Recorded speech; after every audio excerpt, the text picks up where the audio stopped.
안녕하십니까. 이번 시간에는 수출하는 재화 중에서 국외에서 공급하는 재화에 대해서 살펴보도록 하겠습니다. 국외에서 공급되지만은 국내 사업장에서 계약 또는 대가 수령이 이루어지는 부분에 대해서 영세율을 적용해 주겠다라는 것입니다.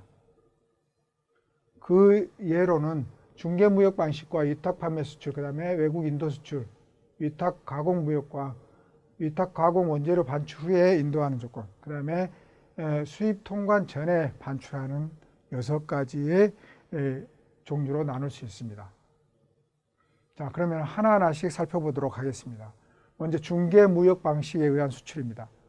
이것은 수출할 목적으로 재화를 수입해서 국내에 반입하지 아니하고 수출하는 형태입니다.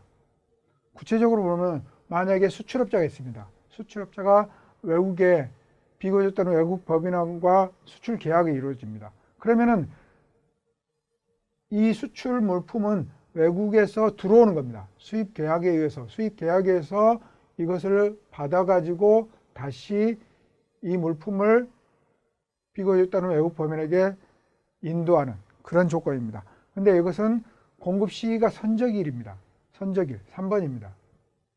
이것은 뭐냐면은 국내에 만약에 완전하게 들어오면은 수입 세금계산서를 받고 수입에 해당됩니다.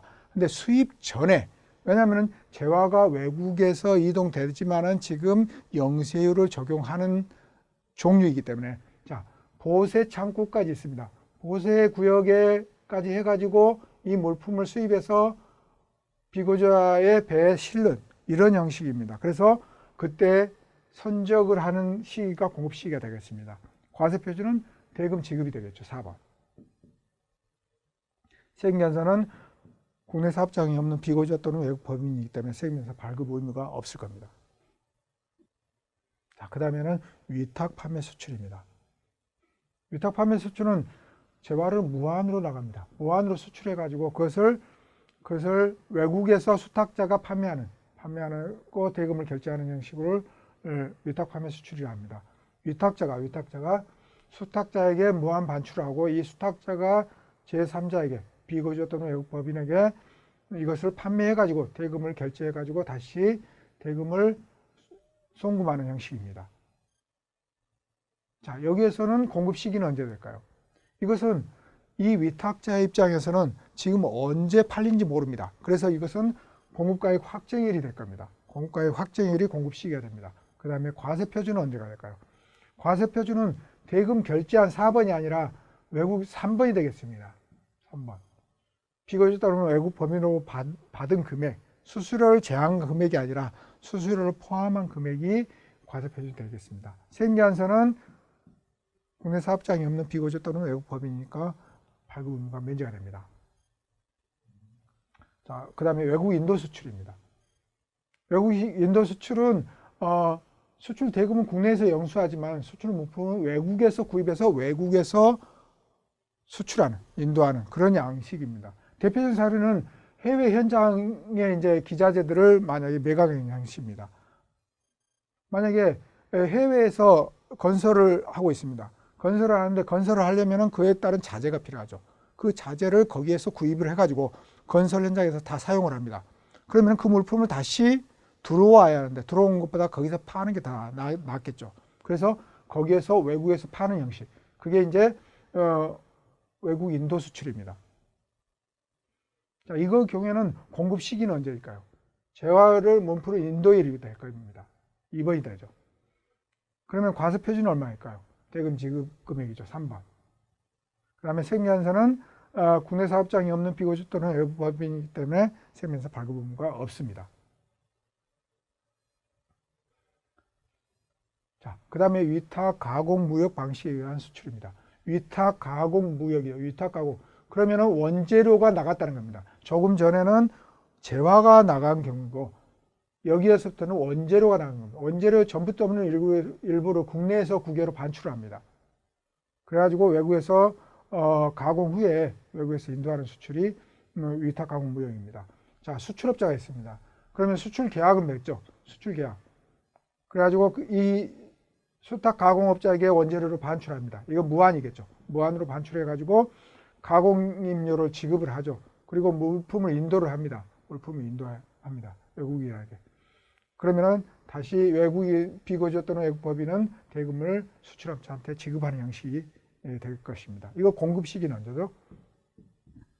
4. 물품이 인도율이겠죠. 그 다음에 과세표준은 5. 대금 지급 금액이 될 겁니다. 총 금액이. 생계안서는 발급 의무가 없을 겁니다. 자, 이번에는 위탁 가공 원재료를 반출 후에 외국에서 인도하는 수출을 보겠습니다. 수출업자 A가 원재료를 국외에서 수탁가공업자에게 반출해가지고 국내 수출업자 B에게 국외에서 인도하는 방식입니다. 구체적으로 보면 자, 수출업자 A가 있는데 이 기준으로 A를 기준으로 했을 때 자, B라는 수출업자가 자기의 바이어가 수출 계약을 이루어집니다. 수출 계약을 이루어지는데 이 바이어가 원하는 게 A의 수출업자 A의 국외 물품을 원하는 것입니다. 그랬을 경우에 자, B 수출업자 B는 A와 납품 계약을 이루어졌죠. 납품 계약을 이루어져 가지고 이러면은 이제 수출업자 A는 원재료를 반출하죠. 원재료 수탁 가공업자한테 원재료를 반출해 가지고 거기에서 가공 후에 그다음에 물품 인도를 하죠. 이 B의 바이어한테. 이런 형식이 이제 위탁 가공 원재료 반출 후 외국 인도 수출입니다. 이것은 A와 B 간의 거래입니다. 그래서 원래는 국내 거래예요. 외국의 물품만 이동되는 거지 국내 사업자 간의 거래입니다. 그래서 원래는 대외무역법상 여기는 수출에 해당되지 않습니다. 그렇지만은 부가세에서는 이 부분에 대해서 영세를 적용하고 있죠. 왜냐하면 매입세 공제 시켜주기 위해서. 아니 영세를 적용 안 된다면은 면세가 적용되겠죠. 면세가 적용되면 면세 관련 매입세금 매입세 공제가 안 되기 때문에 그걸 매입세 공제를 시켜주기 위해서 영세율로 적용해 주셨습니다. 자, 그런데 여기에서 중요한 것은 원재료 반출에 대해서만 영세율을 적용해 주겠다. 외국에서 가공한 것은 이것은 인정 안 하겠다라는 겁니다. 그래서 이 총 지급 금액과 이 원재료 반출 금액은 어떤 게 더 클까요? 대금 지급 금액이 크겠죠. 왜냐하면 원재료 반출 금액은 이 수출 필증상에 무한으로 나가는 그 원료 가액이 될 겁니다. 근데 받는 금액 그 가액보다 훨씬 더 많이 받겠죠. 그래서 이게 더 큽니다. 그러면은 공급 시기는 언제일까요? 물품 인도일 5번이 될 겁니다. 근데 과세 표준은 3번이 된다는 겁니다. 3번. 자, 그러면은 3번하고 6번하고 차이, 6-3번. 이 가액 차이가 있지 않습니까? 이것은 어떻게 할까요? 계산서를 발급합니다. 계산서. 세금계산서가 아니라 계산서로 발급해갖고 면세분으로 취급하는 겁니다. 이것은 영세율 세금계산서를 발급해야겠죠. 국내 A와 B 간의 거래이기 때문에 영세율 세금계산서를 발급하는 겁니다. 자, 그 다음에 이제 수입 통관된 전에 이제 그 물품을 국외 반출하는 겁니다. 이것은 수입 수리 전에 이제 보세국에서 물품을 외국으로 반출하는 건데 중개무역 방식하고 비슷합니다. 중개무역 방식은 수출할 목적으로 수입을 해가지고 바로 반출하는 거고 이것은 수출할 목적이 지금은 없습니다. 근데 일단 반입부터 해야죠. 반입된 물품에 대해서 보관했다가 바이어를 찾아가지고 그 사람한테 수출하는 형식이 될 것입니다. 그래서 이거 경우에는 자, 외국에서 반입이 되죠. 그 다음에 이제 수출 계약이 나중에 이루어진다는 겁니다. 그래서 이루어진 것도 이것도 영세율로 봐주겠다. 그래서 이거 경우는 선적이 될 겁니다. 공급 시기는. 그리고 과세 표준은 대가 4번이 되겠습니다. 세금계산서는 발급 의무가 없겠죠. 자, 사례를 보면서 한번 살펴보도록 하겠습니다. 국내 사업자가 원자재 A, B, C를 국내에서 국외로 무한으로 수출했습니다. 무한으로 수출했어. 그래서 가공 후에 다음과 같이 처리했습니다. 이게 과연 영세율이 되어야 할지 아니면 과세돼야 할지 과세가 되지 않아야 할지를 한번 살펴보자는 거죠. 자, 완제품을 국내에 반입했습니다. 자, 지금 나갈 때 내 소유죠. 지금 가공 물품을 그냥 반출했죠. 그래서 가공 후에 다시 들어오는 소유권 변동이 없었죠. 그러니까 이건 과세 대상이 아닙니다. 그죠? 그 다음에 완제품 제3국에서 외국 법인에게 인도했다. 그러면은 이것은 어떻게 되죠? 여기서 가공 후에 제3국에서 이제 외국 법인에게 인도했으므로 위탁 가공 무역이 될 겁니다. 위탁 가공 무역 방식에 수출이 될 것입니다. 자, 그 다음에 다른 국내 사업자가 지정하는 외국 법인에게 인도하고 국내 사업자로부터 대가를 수령했다. 자, 이건 사자가는 거래라 했죠. 원재료 반출 후에 그 원재료 반출 부분에 대해서 가공 후에 국내 사업자한테 인도하는 방식. 그게 원재료에 대해서만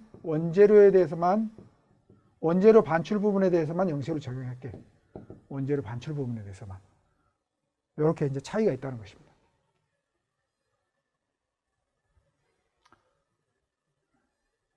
자, 이번에는 국외에서 원자재를 구입했습니다. 조금 전에는 국내에서 원자재가 나가가지고 있는데 국외에서 원자재를 A, B를 조달해가지고 다음과 같이 처리한 거예요. 완제품을 국내 사업자에게 판매를 했더라. 국내 사업자에게. 자, 아까 A라는 사업자가 있고 여기는 B라는 사업자겠죠. 국내 사업자에게 다시 판매를 했습니다. 그러면 국외에서 판매되면 이거는 계산서 발급 대상입니다. 계산서.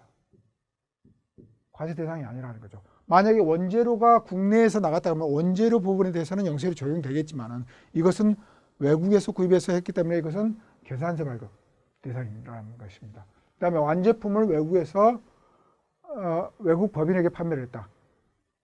자, 외국에서 구입해서 외국 법인에게 국내 사업장에 있는 비거주자에게 판매했다. 이것은 외국 인도 수출이 됩니다. 외국 인도 수출로 봐가지고 이것은 영세율을 적용하는 겁니다. 자, 지금까지 국외에서 거래되지만은 영세율이 적용되는 부분에 대해서 여러분들과 함께 살펴보았습니다. 수고하셨습니다.